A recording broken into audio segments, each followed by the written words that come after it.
All right, so we're live here. I'm Raul, and I'm joined by the catch wrestling, the British champion, right, Ian Jones.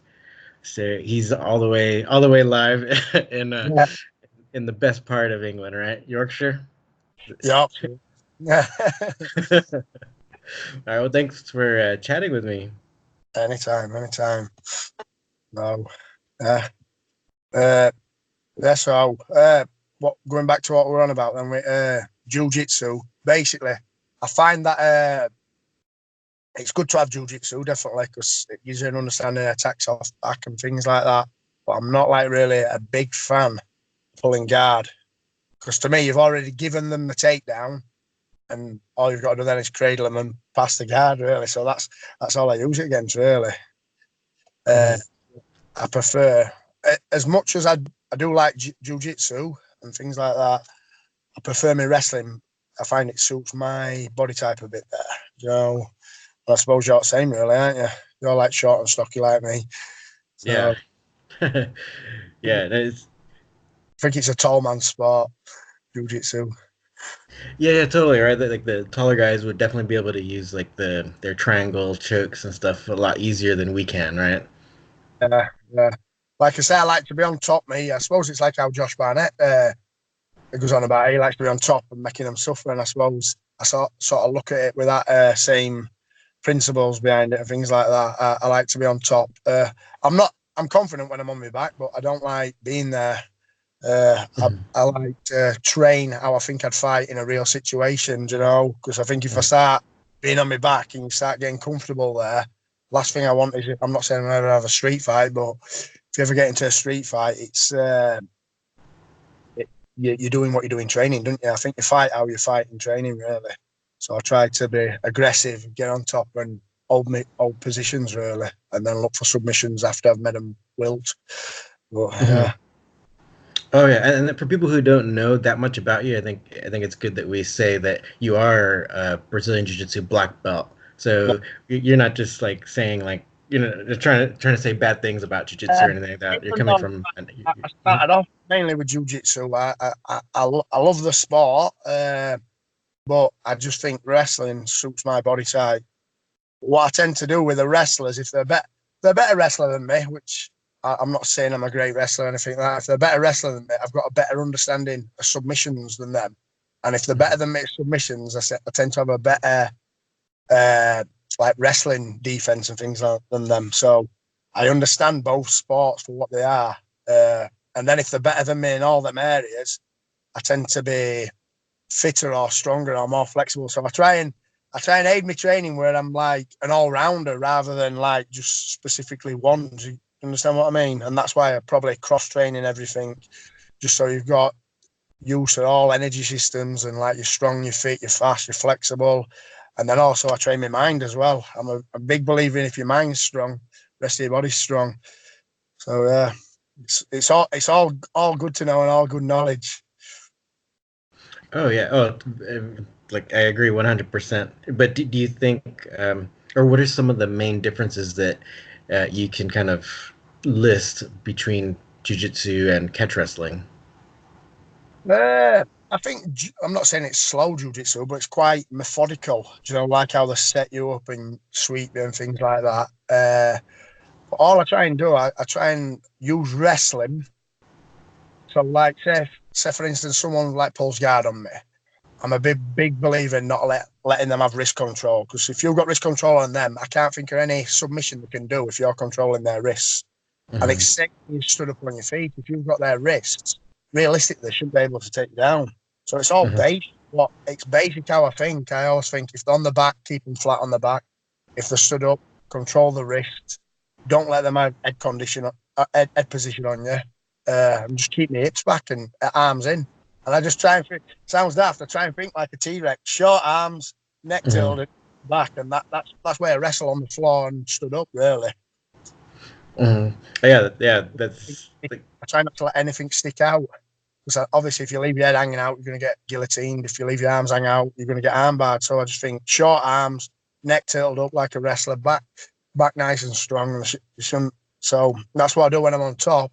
And then when I'm underneath, I try and do the same principles. I try and find my base, my wrestling base, get to my knees, and then wrestle with my arms and strong back and things like that.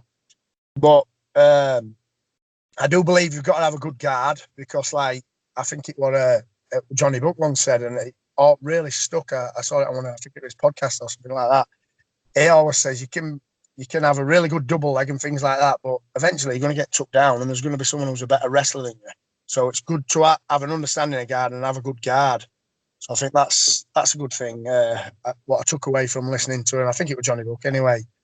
And I believe like what I use against jiu-jitsu guys is a lot of mat wrestling. I think that's most people can double leg and single leg and sprawl, but I don't think there's enough mat wrestling shown in wrestling. You know, especially I don't know what it's like in America, but in UK they want a lot of mat wrestling. I've gone to wrestling gyms in the past, and all I seem to learn is like double legs, single legs, things like that, sprawl and head position and things like that. But when I went to Roy's, it learned me mat wrestling, and it just totally changed my game. And then what I started doing, I started implementing it in jiu-jitsu. I don't know if it's a bad idea in jiu-jitsu, but I started giving me back up and then like using it to wrestle into better positions. You know, like I know like from a point system, if they do get you back, but then I just apply leg locks if they hook in, or I can stamp up by using the sprag and things like that, and arm rolls and Granby rolls. So I think that one of the best things I've took away from wrestling is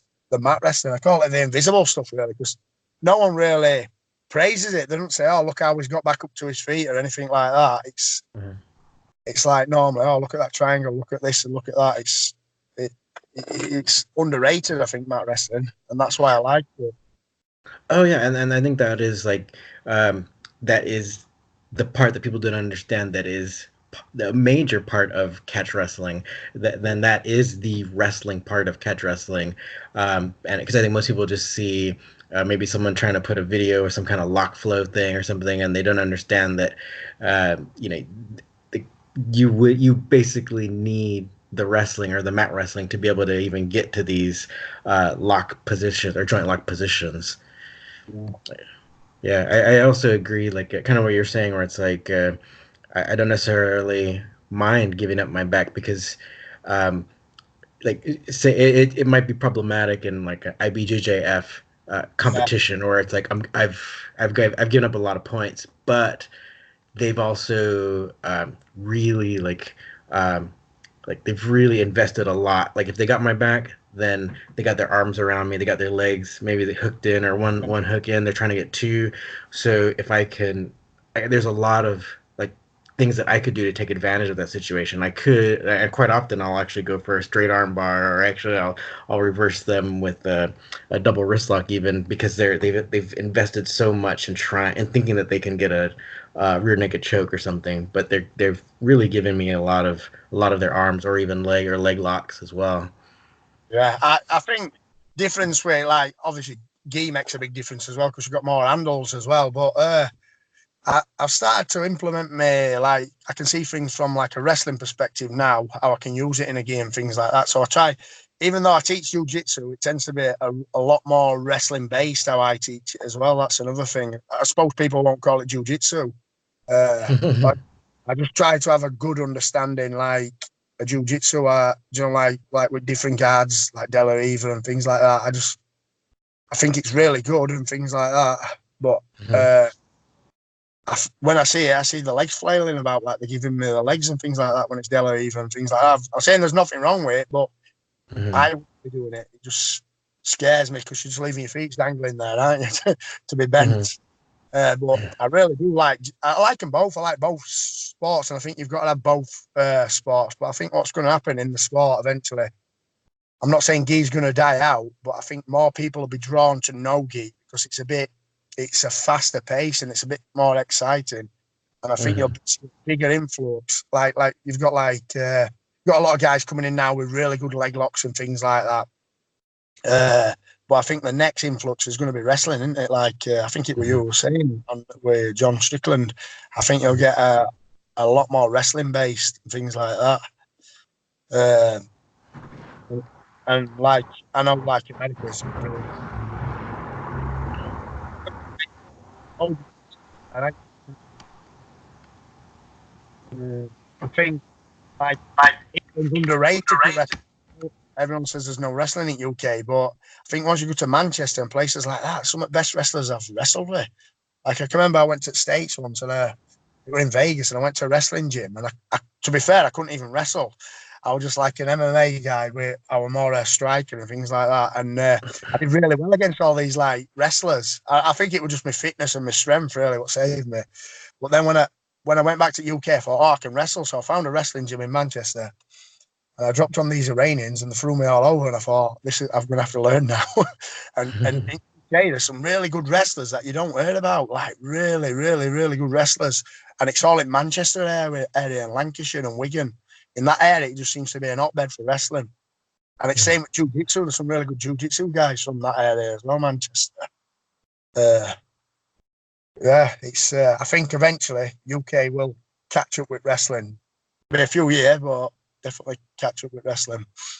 But I think with jiu-jitsu, we've got some really good jiu-jitsu guys coming through. Because obviously, we've got some really good grapplers now in UK. Like I think Roger Grace is in. I think it's. I don't know if it's London or Birmingham. Then you've got Victor Esteema, Braulo Esteema. So you've got some really good like jiu-jitsu coaches in UK, and it's not far to travel really. It's about an hour and a half, 2 hour drive to all these really good places. And then you've got Daz Morris, Roy Wood, people like that. Cameron Actor, he's a good guy in Manchester. You've got Chris Thompson, who goes to Wigan and trains at ASW. Some really great guys who understand, and a lot of them understand jiu-jitsu and they understand wrestling. So it's quite good. It's interesting.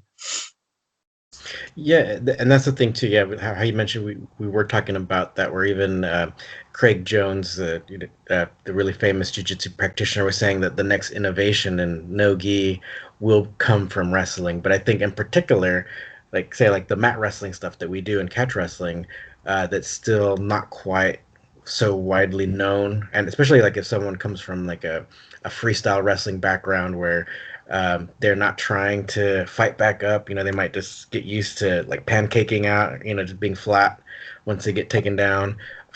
But if they learn some of these catch wrestling, mat wrestling aspects, I think that's really where the innovation's gonna like emerge. I think it'll get really creative as well because like people's like sort of adapting the old style, aren't they? Like combining. I suppose in a sense, it's like it's combining jits with wrestling and things like that. So it's good in that sense. It's making people a bit more creative, thinking outside box. But I'm a big fan of keeping like catch wrestling alive. I teach catch and I teach jits, but I try and keep them separate if that makes sense. Unless I'm teaching from an MMA perspective. But I think it's just going to get better and better and more creative. And this is why I think no-gi is going to get better because I think that's going to be more a widely spread than gi because I like gi, but I just find it boring. Because it's don't get me wrong, if you see people like Galvallo and people like that, they seem like really good wrestlers and things like that. But when you see it and they're just pulling guard, as much as I like guard and things like that, from like a spectator's opinion, people don't want to see people pulling guard. They want to see people getting suplexed and slammed, or I do anyway. So, Yeah. but I do understand why they pull guard, and I think it's great what they can do when they're on bottom and things like that with leg locks and arm locks and things like that. There's an whole other art to it. So I don't think it's rubbish. It's got its times to use it, its times not to use it, and I think in street fights I won't be pulling guard. So I try and be realistic to how I perform in street. I want to be on top all the time and just trying to make people suffer, really. And I think that's why that probably suits me a little bit better than jiu-jitsu, just because of my body type, really. But I do still train jiu-jitsu with my coaches, Darren and Ellen Curry, and then they're really good guys. But they think they're really creative and things like that with the jiu-jitsu. So I get some good output off Darren Curry. He's like Darren and Ellen, they're really underrated in UK as well. Because they're like a secret. You don't really hear about them, but they produce some awesome grapplers. Really have. So they're good. So I've got knowledge of them, and obviously with Roy as well, and my first grappling coach as well, Andy Cooper. He was a legend at MMA. He was like, he didn't take it up till he was like 38, 39, and he was like fighting on cage raids and things like that. So I learned a lot from him and Paul Murphy and Neil Owen and Neil White. So I've had some. I've been really lucky with coaches, really.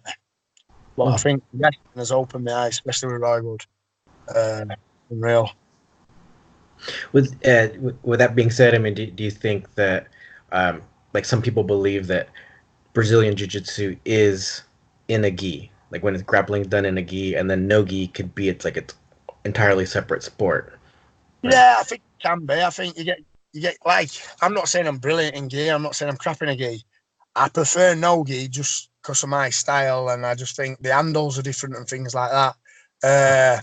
I don't feel alienated in a gi. I still compete in it, but I don't know. It's just not.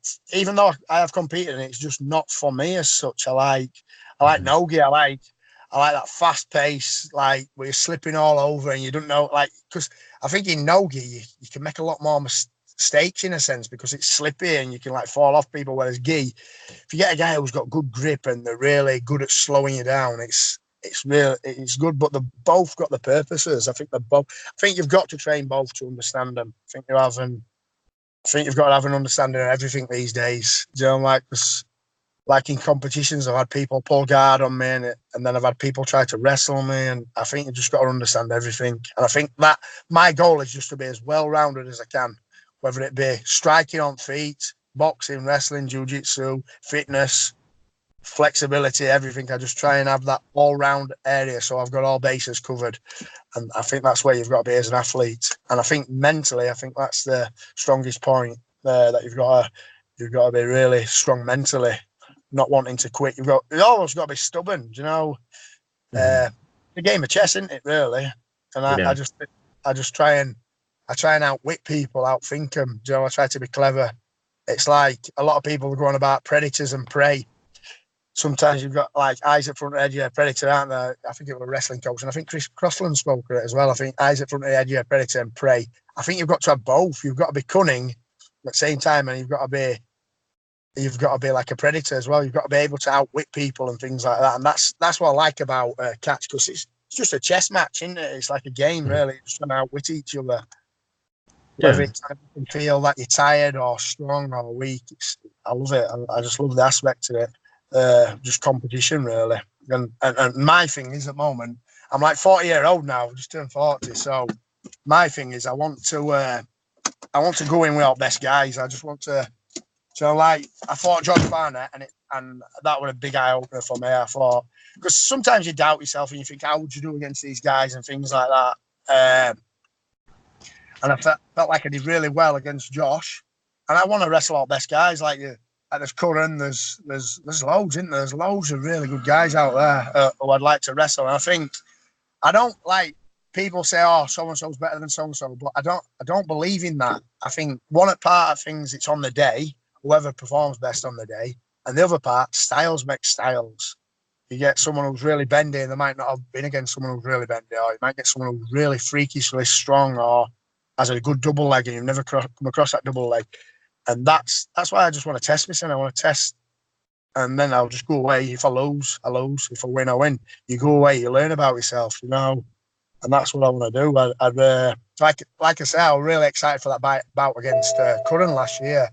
Uh, but never came off. But I would love to wrestle him. But only problem is me, it's getting out to states. I'd lose a lot of money because I've got 6 jobs and there's only me who works in the family. So Mhm. it made me like putting holidays in, losing holidays. In that time, I could be going on holiday and things like that with my kids, spending time with my kids and stuff like that. So it's a bit of an awkward one. But if he came to UK, I'd quite happily wrestle him. I'd like to wrestle Josh again.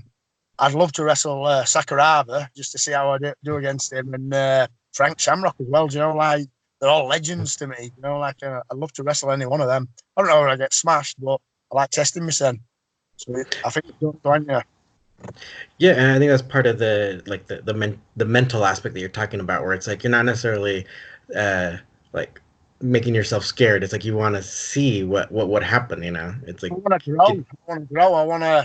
I don't care if I got smashed all over mat. I know I'm going to come away with one thing, experience and learn from it. And it's the same with my MMA career. Although, like, cutting weight, I used to get down to 70 kilograms. I was like walking about at 89, 90. I used to make 70 kilograms. It killed me, really. And I probably like a 50-50 record. But the guys who I've fought were like, they're all like, I never dodged anyone. You know, like I think my first ever match in MMA, I fought rank number 5 in UK as a pro. I didn't have any amateur career. And as soon as I beat him, it threw me up into rankings. And then I was like fighting cage rage world champions and like tough UFC Ultimate Fighter winners and things like that. So I've been in with good guys, and I've always wanted that. I think no one remembers your names if you fight. Like, I'm not saying the bums or anything like that. No one remembers your names if you fight someone who's like 7-0 or something like that. Whereas if you go in and you test them against good people, you're going to learn and you're going to get to that level by doing that. That's why I loved it. Like, I don't know whether people thought it was disrespectful, me wanting to wrestle Josh Barnett, but it was my hero. Who won't want to wrestle the hero in wrestling? You know, it's like wanting to meet Mike Tyson. To me, at time, like Barnett is like, he's almost on a status of like Mike Tyson is in grappling world, and I just wanted to test myself against him. And it's same with Curran. I'd love to wrestle Curran, but I don't think it'll happen because I don't think he'll ever come to UK, and I'll probably struggle getting time off for work to wrestle him. But I would love to wrestle him just to see like how I do him, you know, because I think it makes an interesting match. I understand he's a better wrestler than me, like, you know, pedigree on paper and stuff like that. But I do believe styles make styles. And I think it'd be classic, like, wrestler versus, like, submission artist. It makes a good wrestling match. There's loads out there, isn't there? There's, like, in UK, like, I think people think, oh, Ian Jones is a wrestler, but they don't understand I've come from, like, I can do everything. I can strike, I can do jiu-jitsu. They don't understand that. But in UK, there's loads of in Wigan, there's loads of better wrestlers than me, freestyle wrestlers. I know they beat me hands down at wrestling, but I know I'd probably submit half of them. And then there's guys who are better submission wrestlers than me. It's just on day, isn't it? Everything's on day. I think if you have a good day, it's brilliant. If you have a bad day, it sucks. Like, I've had a couple of wrestling matches this year, like submission grappling matches where I've lost. To bigger opponents, really. And when I look at against referee were against me, or they just didn't like my style, it's just rule set. Sometimes you lose because of rule set and things like that. Even though we're on top most of the time, all the way through, threatening with submissions, I've lost things like that. So it's good. I want to be tested, and I'm not scared of losing. I'm not saying I'm going to lose, but I love being tested. I like them horrible, grimy matches you have where you just come back and you think, wow, that were horrible. You learn so much about yourself. And I think it was in 2016 or 15, I fought Thomas Hilton. I had a 20-minute war with him. That was awesome. I learned so much about myself. And then I had one with a guy called Chris Oban, who was a Sambo guy and like MMA guy and well, submission grappler, really good. That was a 35-minute match, and that was an absolute war. And then I fought Wade as well, and I think I had a 30-minute match with him. So you just them matches, you just learn so much about yourself. You know, like, it takes you to a dark place and shows you like that. And I love them type of matches. Even though at time when you're competing, you think, oh, I want it to be a bit easy. Sometimes you always, I don't know, you've always got that extra bit. As that David Goggins says, you've always got 60% more. And that's what I like. I don't know, I just like being tested and bashed about. And I think that's how you learn about yourself. You don't get anything for an easy ride, do you? And no one respects you. Oh, yeah. Well, and that's the thing. I think there are a lot of, say, really famous grapplers. We'll keep it like a grappler, but same thing with MMA fighters or boxers, where it's like even a lot of the great ones that we all know about and then we idolize or revere. It's like a lot of them have lost, several matches anyway. It's like, but they keep going out there over and over again. I think that's one of the differences that people don't realize. It's not like everyone's always winning all the time. That's what I mean. They don't see success. They don't see what them horrible nights being at home and like you're thinking about it, and they don't see what you've gone through to get to that and things like that. People just judge you on your last outing, really, onto mats or MMA fight or boxing fight. They judge you on that, and I'll never judge anyone, me, because I just think, end of the day, beats sitting on sofa, doesn't it? We all win, we all lose. I don't see anything as a loss. I just see everything as a learn, because I could take the most negative thing in life and I could turn it into a positive. I know I'll learn something from it. You know, I could get smashed, get beat up, but I know I'd learn more about myself in that loss than I would if I just kept steamrolling over everyone and beating them. And I think that's where you've got to look at things. So yeah, that's where my mindset comes in. I'm always trying to see positive in everything, whether it's wrestling, but I use wrestling in life. You know, like I always think it's like I think it was Dan Gale one. He says, "If you wrestle once, everything in life's easy," and it's right, really. It makes like I don't know, people get people and they're going for a job interview and they're like nervous, and I think, why are you nervous at that? Or I think I've like I don't know, I've had people on doors and stuff pull like doing security and things like that. I've had hammers pulled on me, everything pulled on me. And I think to me, it just helps you perform better in life. It just makes, if you've got a skilled guy going against a skilled guy, it's chess, and you learn how to outwit each other, outthink each other. And I think I like horrible situations. I love, because you just learn so much about yourself. Mm. It's the same with jiu-jitsu, it's the same in wrestling, and they both help each other. They're really good. Okay, so then as a jiu-jitsu instructor, I mean, are you still teaching some of these like De La Hiva or reverse De La Hiva or this? I give them an understanding of it. The guys that I teach, I did a bit of an experiment really. It's the wrong thing to say. I had like a group of guys when I first started teaching. I'm more jiu-jitsu orientated, and I was teaching, say probably as a brown belt, purple belt. I was teaching, and I was teaching more jiu-jitsu stuff for MMA. And I found that my guys were like, not saying that they were comfortable on the back, but they tend to get really jiu-jitsu orientated and started like pulling guard in fights and stuff like that. And I thought, and then I started catch wrestling. I think it was 2011, but I'd done a bit of wrestling in 2008, something like that. So then I started applying, like, I got a new like influx of guys came into the gym. And one of them was doing really well at the moment, Peter Chemlanky. I started teaching them my style of wrestling and like submission wrestling. And they started performing really well in competitions, even as white belts. So like doing well against, like we'd get other gyms. I'm one of them as well. I'll tell them to go to different gyms as well, because I think only way they learn is to go out of that system. They always come back. I send them to different gyms and things like that. I'm not one of these guys who says, "Oh, you can't go here because you elite gym." I'll send my guys to different gyms because they come back with new skill sets, don't they?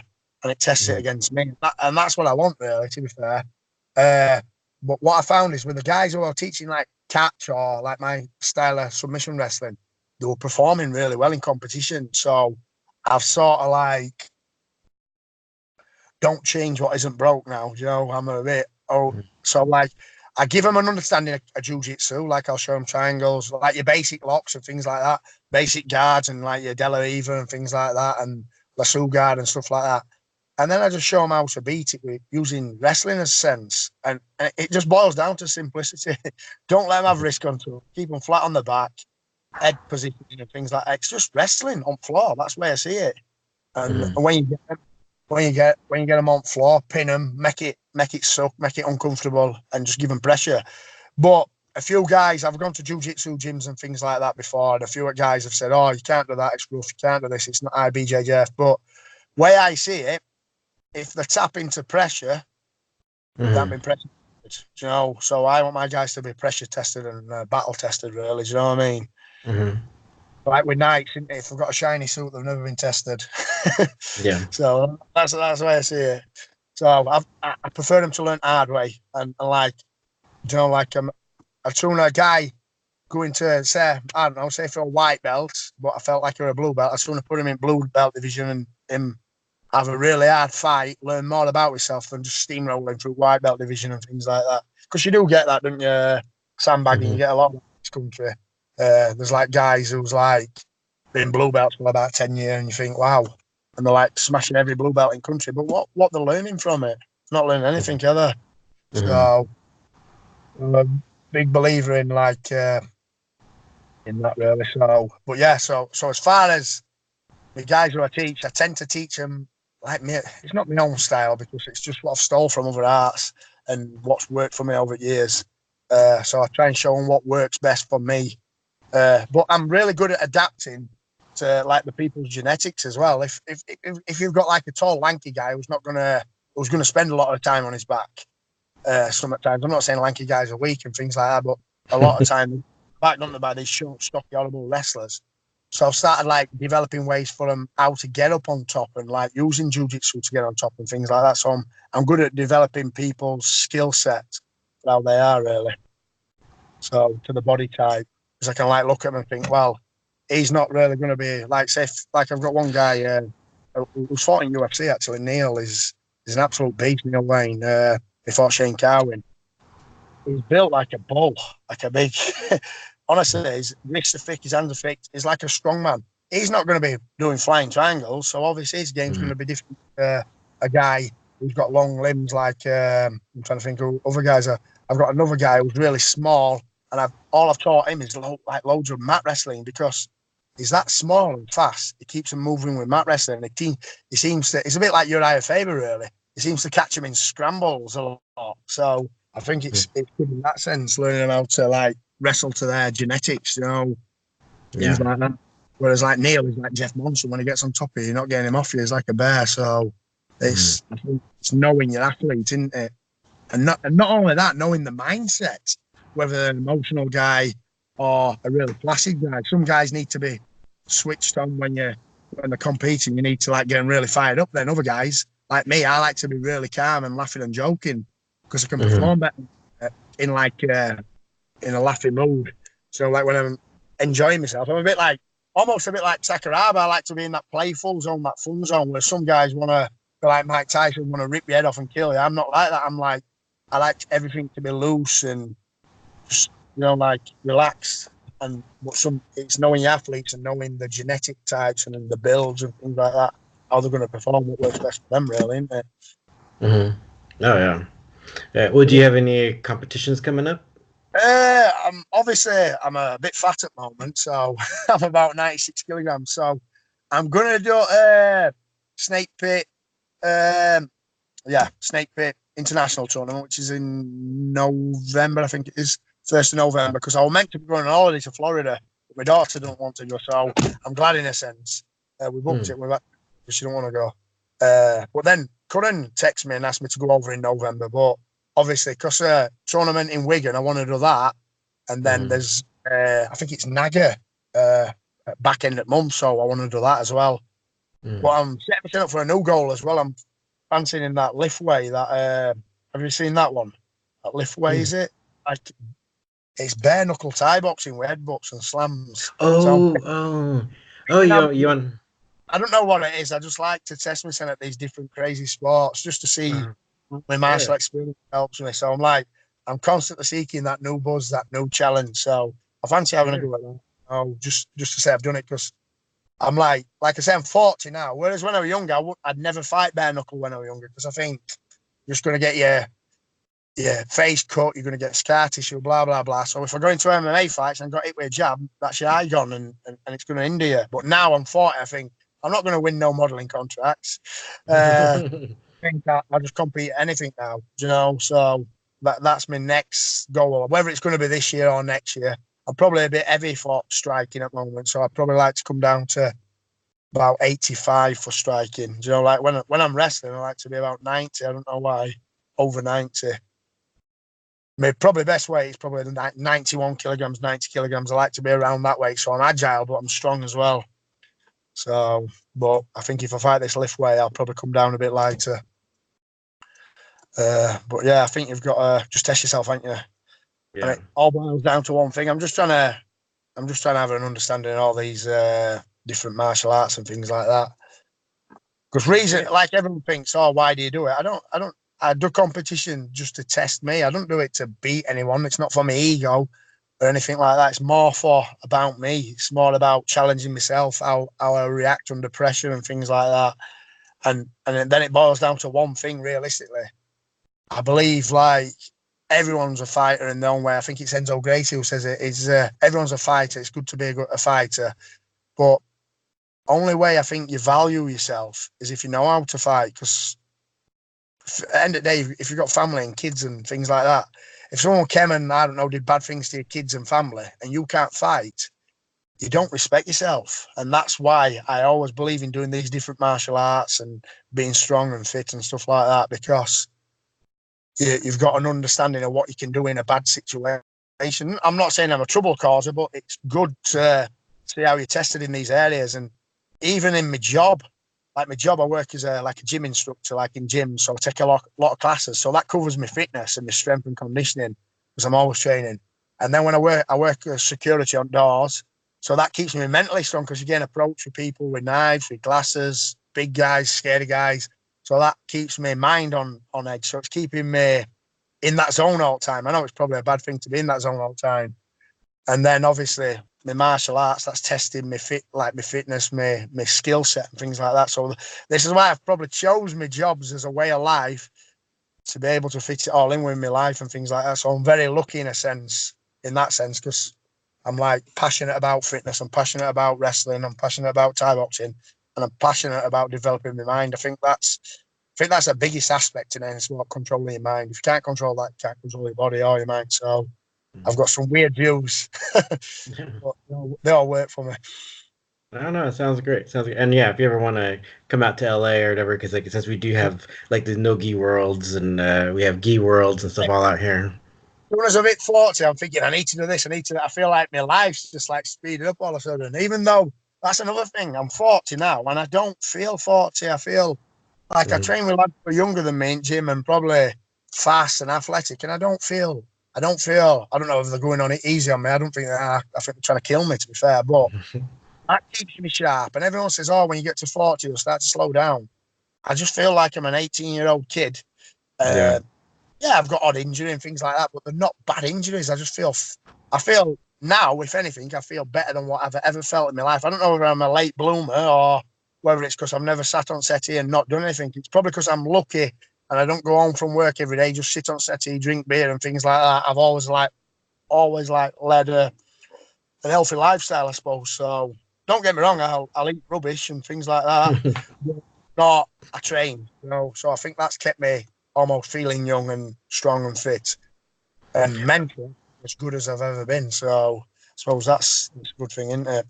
Oh no, it really is, and actually, it's probably minimizing the amount of injuries you're taking as well. But one thing is Frank Gotch in his book about wrestling. In it, he discusses where, at least in that time period, in the early 1900s, people didn't feel that a wrestler was even a mature wrestler in the sense of like knowing what to Yeah. do and having enough experience until they were 40 years old. Yeah. Well, it's like this, isn't it? You look at Ian Bromley. I didn't realize Ian Bromley was 51 years old and he was Hmm. wrestling young kids. Do you know something? He's my biggest hero, this guy, Ian. And Hmm. obviously, it's a shame what's happened and things like that. But the guy was an absolute beast. I can remember, I think he wrestled, I'm trying to think of his name now, what it Yasir or something like that. The guy I've Yasser. wrestled. Hmm. Yeah, Hmm. Yasin, that's it. Wrestled him and Hmm. he just had his ACL constructed. I don't know if it's crazy or just an hard guy, mentally hard guy.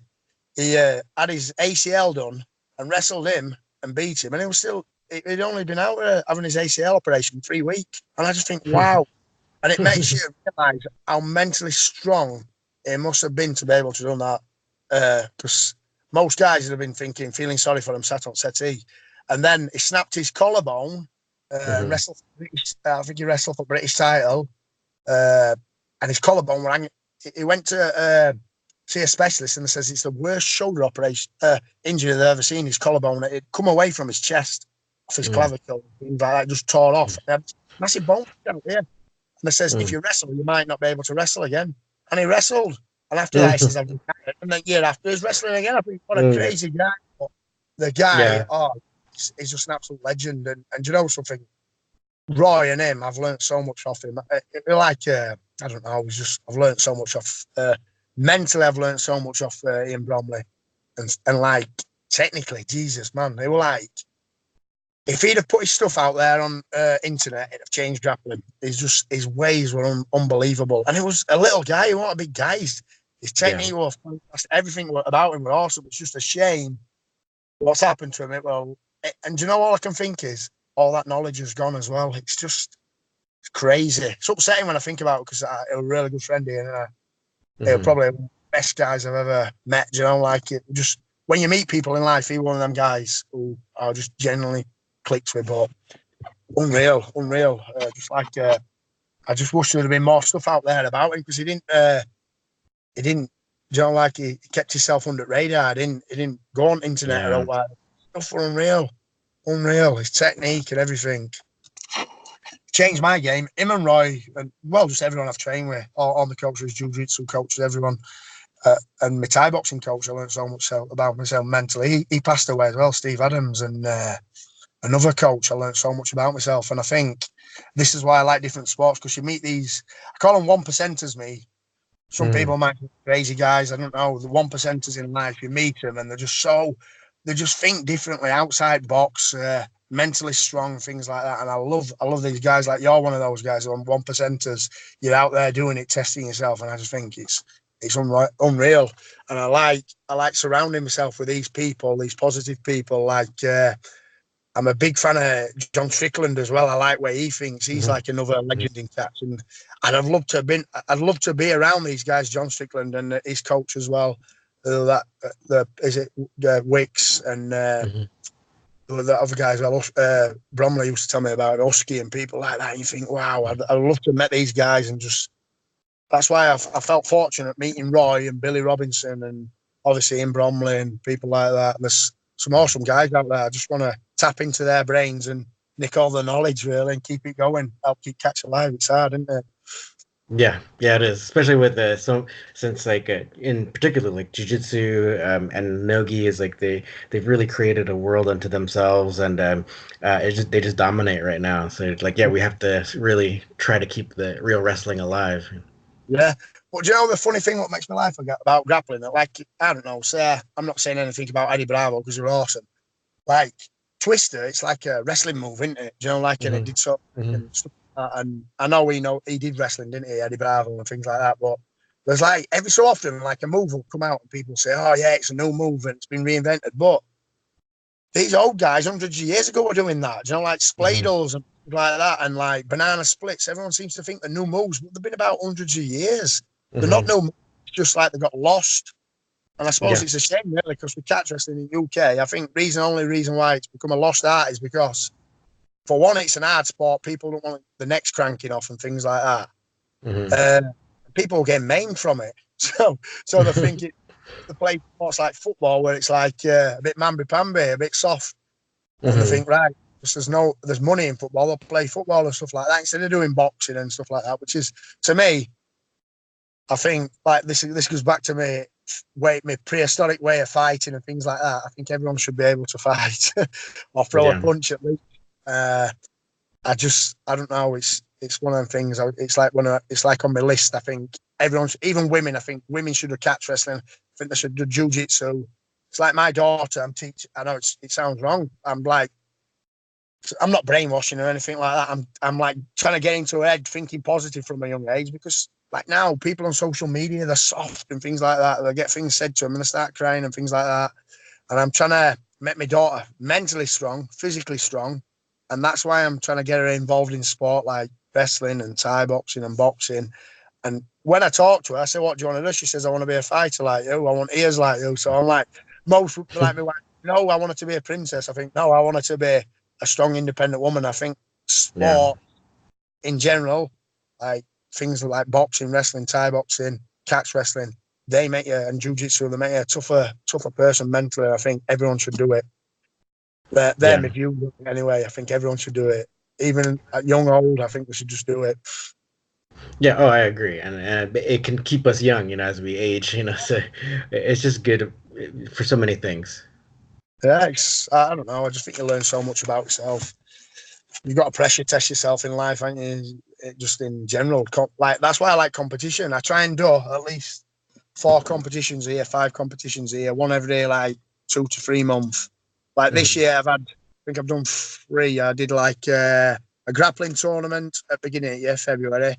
I did another grappling tournament on Chris Thompson's show, like a grappling match, a super fight. And then I had to go to pancrase as well, because that were another sport. Because I'm right into me like Japanese stuff and Chinese stuff. I like stuff like that. Like I like their culture, how they are, and things like that.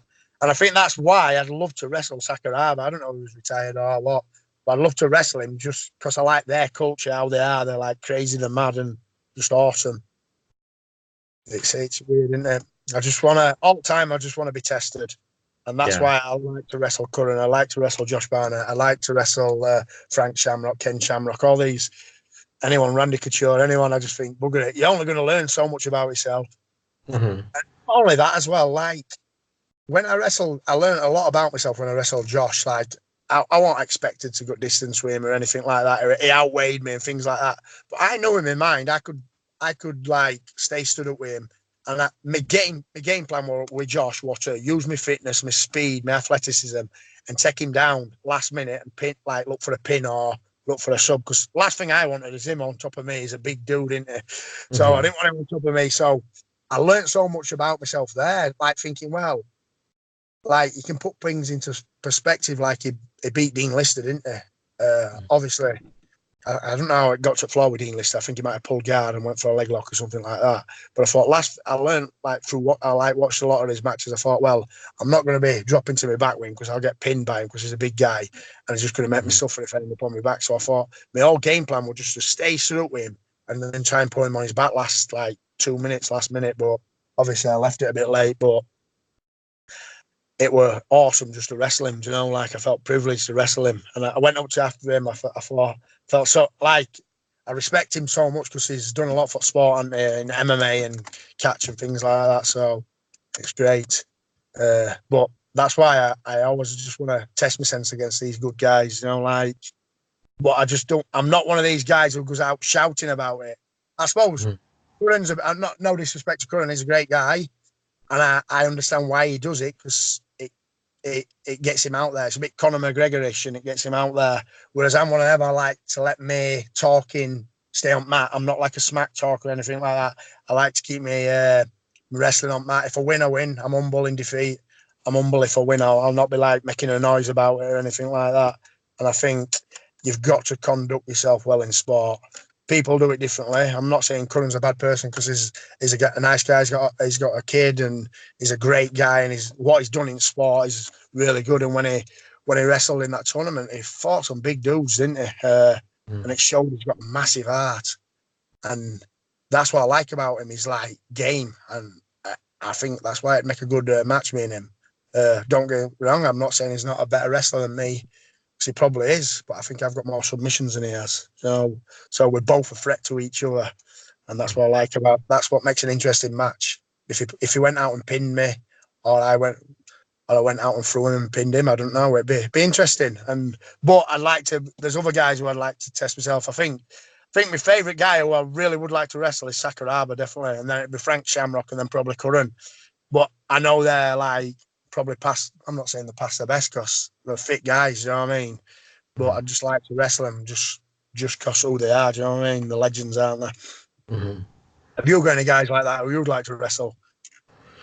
Me, I don't know. Actually, I've just been watching a lot of the guys who are really popular in Nogi right now. So it's like I really because because I'm traveling in Singapore and stuff. I've ended up rolling with some of their students and stuff, um, uh, and so yeah, I don't like saying what happened in training or whatever, but I mean like it just like I feel like I'd want to see how I would do against some of these bigger names in like Nogi. So I want to be doing more of these like big tournaments.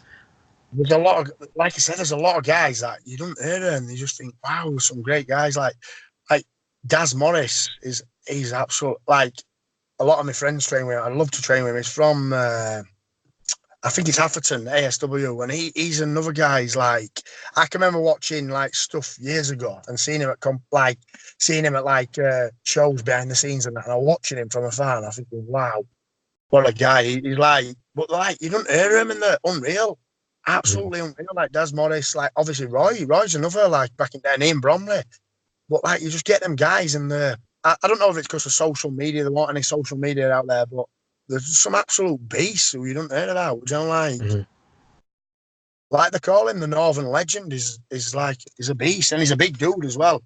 I bet I don't know how old he is. He's been about a bit. He don't look old, but he's probably in his like 40s, might be. I don't know if he's 50. I don't know. He don't look old, but is a physical specimen, and you see him, and some of the stuff he's teaching and doing is like really good. There's just some guys that you don't hear about, and they're just talented, aren't they? Do you know what I mean? And I suppose I'm not saying they were about the wrong time, because I think he did really well in judo as well, and like his guys as well. They seem to be doing really well in MMA scene and things like that. He's got some popular guys in UFC and things like that. So you just get them, don't you? But there's loads of talent, and this is what gets me about UK. Yeah, the writers off because we're a small island, but when you look about it, honestly, there's some guys out there like Andy Clamp, Tom Blackledge. There's some beasts, absolute beasts. It's scary, you know, like, and it'd be good if, like, I can't wait for catch wrestling to like just explode again and just get good, because some talented guys, you know, in UK, like there's in America. You get them in every walk of life, don't you? They're everywhere. I think what it is with America and England, I'm not saying anything bad about you guys, but you know, there's no wrestling, but there is. You know, like in mid, like, well, you've trained with Roy yourself. There's some good wrestlers, some really good wrestlers, but there's some really good wrestlers in America. It'd be nice to see. Like, you've got Mick Grundy as well. He's an awesome wrestler, like freestyle wrestler. He's in UFC. There's loads. I could name 20 on my hands. Then there's some guys at Y Club in Manchester where I used to go. Some like Iranians and things like that. Some absolute beats out there. Scary, really. And people look at me and they say, "Oh, he's best wrestler." I say, "I'm not best wrestler. There's a guy over there that's better wrestler than me, but I just understand submissions and I understand how to work them against each other. That's all it is with me, and my mindset's different to everyone else. I believe I've got like a weird mindset, like I think differently. So I suppose it's a bit, the way I think, it's a bit, I don't know, it's a bit crazy, but I think all your good guys, like Einstein and people like that, are a bit crazy, aren't they? And I try and look at something like that, I just try and think differently. And I always ask, when someone shows me something, I always think, why, or how could I beat it, or how could I make it better? I'm always looking for a better or a simpler option to do it in training. Like, if someone shows me a really technical, I don't know, like armbar in jiu-jitsu, I always look at see if there's an easier way to do it, what's more like higher percentage of finishing and things like that. So that's what wrestling's done to me, and jiu-jitsu, it like makes you think differently. Oh yeah. Yeah, so I reeled off on the right tangent then, haven't I?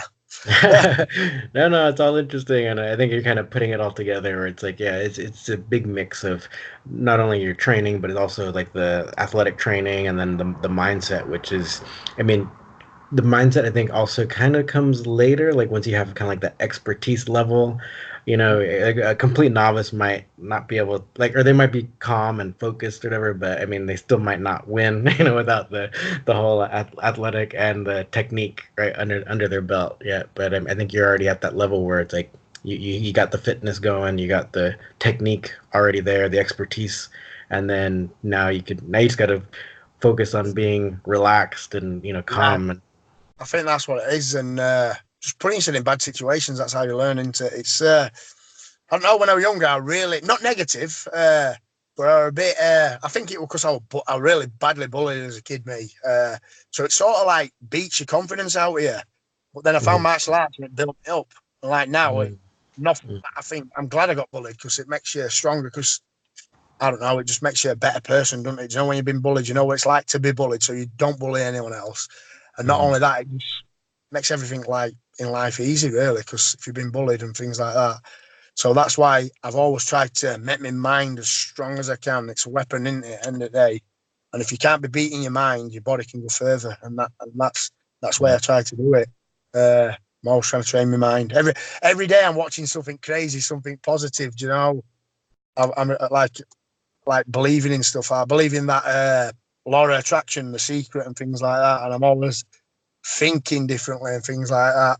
I'm not saying like, I believe there's something out there. Do you know what I mean? I'm not saying there's a God. I don't know what it is, but I just try and think differently. Why we're here, and ask questions all the time. A bit crazy, really, but it's good. Yeah, it's really good. And actually, I look forward to your next competition. Yeah, I'll keep you posted on it, definitely. Hopefully I'm gonna come away with a belt this time. because last time I wrestled Josh as like as like a challenge match, and then I did the tournament in the I think it was over 90. I beat 2 opponents by submission, and then I got a draw with Wade, who I've wrestled before and beat for British title. But it was only like a 5-minute match, so nothing happened. So we got like a draw. And Wade did it then. Wade pinned the 2 guys who I'd fought, which Wade's an awesome wrestler, and I like Wade as a person and things like that. He pinned the 2 guys, and I submitted the 2 guys. So what they did then, they went on the quickest finish. But to me, I don't think they should have, like, with tournaments, they should have like a different rule set. I don't know whether it should be like value, because to me, I'm not saying pins are not nothing, but I value a submission higher. If I were to value it, I'd value a submission higher than a pin. Because I could be wrestling with you, I could follow me back, you could pin me, or I could do the same to you. Whereas a submission, you're rendering someone like virtually maiming them, aren't you? You could break their arm, wreck their life, really, break the neck. And I won with 2 submissions, and he won by pin. So I don't know whether they should look at the rule set of competition, where they should put in like, do we value submissions higher or pins higher, or what they should have done, like they do in Olympics, is weigh the person who's the lightest, and the lightest person wins if it goes to a draw. And I was lightest in tournament. I was like weighed in at 90 for that comp, and it went up from 90 to 100. So I'm not saying I'm winner or like that, but I don't feel, because I got a draw, I don't feel like I've lost. You know, like, even though like he won the tournament, he won belt, I don't feel like I've lost. I got 2 wins and a draw, so technically I've not been beaten. But I suppose it's a rule set that they need to get. I don't know, a different rule set. I don't know. I don't know how you do it. I'd probably go with what they're doing in Olympics, where they weigh you. If it goes to a draw, weigh you, and then that's how they should do it. It was like saying when I wrestled Josh, we got a draw. Obviously, we're the bigger guy and things like that. But how would you? Would the weigh you? I don't know. Do you know what I mean? I'm not saying he beat me, but what would you do? How can you? I don't think there should be draws in fights. Or another 5 minutes on, another 10 minutes on, make you go again. Yeah, or even kind of like those Eddie Bravo rules, where they, like, if it goes the full time, then they start you in like some, like, an arm bar or seatbelt position or something, so you can get out or get submitted faster. Yeah, it's weird, isn't it? I suppose it's up to their promoters, but like, that's it. It's under different rule sets. I think it was like what John Strickland said with you in that interview, where he was saying time limits make a big difference and things like that, don't they? Like, what happens if you've got a 5-minute match in a good position and things like that? Do you ride it out, or do you put yourself in a bad position and try and finish it? Or it's hard. It's like, I know a lot of, like, I had a loss at the beginning of the year against a jiu-jitsu guy. He couldn't take me down. I took him down. I had him in a submission, like a neck crank with like a punch in throat. And it doesn't look like you're attacking, because it's like a sort of submission that I sort of fell on and found myself. And I like neck cranking and punching him in throat. And it doesn't look like you're attacking, but I went for a submission. And I was on top of him all the way through. He pulled guard. I got on top of him. And then I got him in a guillotine and we went off mats. So he pulled guard, went off mats, I pulled us into the centre and restarted us from guard position. He shot in at me, I had him in a guillotine, full on locked in guillotine, went off mats. The resetter stood up and I thought, well, I had submission locked in. So it went against it, rule sets. It's like, I suppose it's learning from it, really, but I felt like I won the actual match. Everyone who saw it says, oh, you dominated, which I did. I just used wrestling all the way through. So it's up to promoters to, like, I don't know, just rule set should be a bit better. You know, like the aggressive guy should be, you know, to me, a fight's a fight if you're aggressive. But then you've got your guy who's really good and they use you to set up and stuff like that. So it's hard to judge, isn't it? From a judge's point of view, it's what do you judge?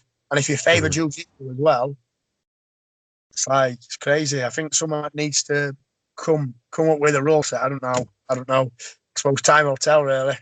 Yeah. Like if the guy's on his back, like if he's actually attacking or attempting a lot of submissions off his back or something. Yeah, like I put a comment on Facebook. I'm trying to think when it was. Commented on someone's Facebook. Chris Thompson's actually. I put something about. He put something about pulling guard, and a guy pulled guard, and it went distance. And guy who pulled guard won, but he didn't do it. He basically stalled.